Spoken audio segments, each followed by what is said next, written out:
All right, let's jump right into a really critical update in the world of safety technology, especially for those high-stakes environments. We're talking about the systems that are meant to keep frontline staff safe in places where, honestly, help needs to arrive in seconds, not minutes. You know, this single sentence, this is it. This is the entire reason we're talking today.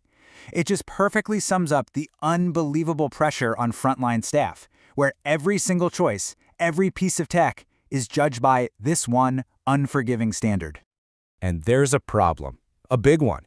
There's a hard deadline looming that puts that entire principle of seconds count at risk, because by the end of 2026, a foundational piece of safety tech will just stop being supported.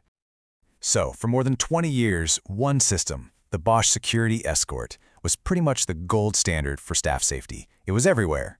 But that era, well, it's officially over. And that's forcing a massive, non-negotiable transition for a ton of facilities out there. And for good reason. I mean, it was known for being incredibly stable, super reliable. For staff in really tough situations, it was a genuine lifeline. It did its job, and it did it really, really well for the time it was designed. But here's the thing. The challenge today isn't that it was a bad system. It's that it's now a system with absolutely no future. No support, no upgrade path, a shrinking supply of spare parts. If you're still relying on it, you're accepting a pretty clear and growing risk. The clock is definitely ticking. So, with that 2026 deadline getting closer and closer, a lot of folks are looking for the easy way out. But as we're about to see, the option that looks the most tempting, well, it's also by far the most dangerous. Yeah, some vendors are pitching this idea of a bridge upgrade. It sounds pretty good on paper, right? The idea is you just layer some modern software over the old, obsolete hardware. It's like putting a slick new dashboard in a car with a 20-year-old engine. And this is where the promise and the reality really pull apart. You think you're saving money and avoiding disruption, but what you're actually doing is just prolonging your exposure to hardware that's failing. You're not fixing the core problem. It's literally like putting a fresh coat of paint on a crumbling foundation. It might look better for a minute, but the cracks are still there. So let's be super clear. You're not just delaying a purchase. You're actively choosing to extend your reliance on a system that is physically degrading every single day. And worse, it's just not compatible with the very buildings, all that steel and concrete that it's supposed to protect. Okay, so if trying to patch the old system is a total dead end, what's the right move? Let's talk about the solution. Because it's not just a patch or an update. It's a fundamental lead forward in how we think about location technology. And this is the magic right here. It's called Angle of Arrival, or AOA. It's not just a minor upgrade. It's a completely different way to find someone. See, older systems guessed your location based on how strong a signal is.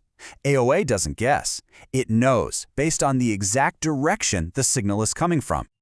This analogy just makes it crystal clear. Legacy systems are like hearing a shout and knowing it came from somewhere upstairs. With BLE 5.1 and AOA, it's like knowing the shout came from the northwest corner of the master bedroom. It's a total game changer. We are literally moving from a system of guessing to a system of knowing. This tech is built for the reality of today's facilities, with all the steel, concrete, and really complex layouts. And here's a huge point. Because it's a global open standard, you completely avoid that vendor lock-in trap that created this whole problem in the first place. Okay, but what does all this tech talk actually mean when a crisis hits and the alarms are blaring?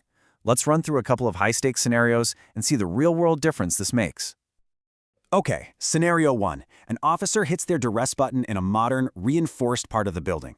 With the old tech, the system gives responders a general idea. Hey, it's somewhere in C block, but that's it. They still have to search, wasting absolutely critical time while a bad situation gets worse. Now, let's run that exact same scenario, but this time with BLE 5.1. There's zero guesswork. The alert isn't just a zone, it's C block, quarter 3, right outside cell 12. Response teams get a precise entry point, they can actually see the officer moving in real time, and they arrive directly at the incident. Look, that's not just an improvement, that is the difference that saves lives. All right, new scenario. Imagine you're trying to track a person who is moving through a complex building, turning down multiple corridors. The legacy system, it's immediately defeated by the architecture. The signal gets lost, the location becomes a vague blob on a map, and any kind of team coordination just falls apart. Now look at the difference with BLE 5.1. It gives you a continuous, crystal clear picture of their movement. Teams can see the person's exact path, corner by corner, in real time. This lets them coordinate an effective intervention instead of just running around on a frantic blind search. So let's zoom out for a second. This decision is about so much more than just swapping out one piece of hardware. It's really about setting a strategic course for safety and operational intelligence for the next decade or more. This table really just lays it all out. Sure, other technologies like Wi-Fi locating systems or ultra-wideband exist, but for this specific, critical job, they all have a fatal flaw. Wi-Fi just isn't accurate enough. UWB is way too expensive and complex. Infrared, easily blocked. And proprietary systems, well, they put you right back in that same vendor lock-in trap. When you really look at it, only BLE 5.1 takes all the boxes. And for any organization that's facing this transition, the path forward isn't some big mystery. It's a clear, methodical process. It all starts with really truly understanding your unique environment to make absolutely sure the new system performs exactly as you need it to from day one. And this is the most important point to take away from all of this. This is not just about replacing a panic button. It is a fundamental upgrade to your entire operational brain. This new infrastructure can power asset tracking, workflow automation, and deep analytics. It completely transforms how you manage both safety and efficiency. And really, that's the ultimate question that this whole transition forces every leader in this field to answer. It's a choice between continuing to rely on a system built for the problems of the past or investing in a platform that's actually designed for the reality of tomorrow.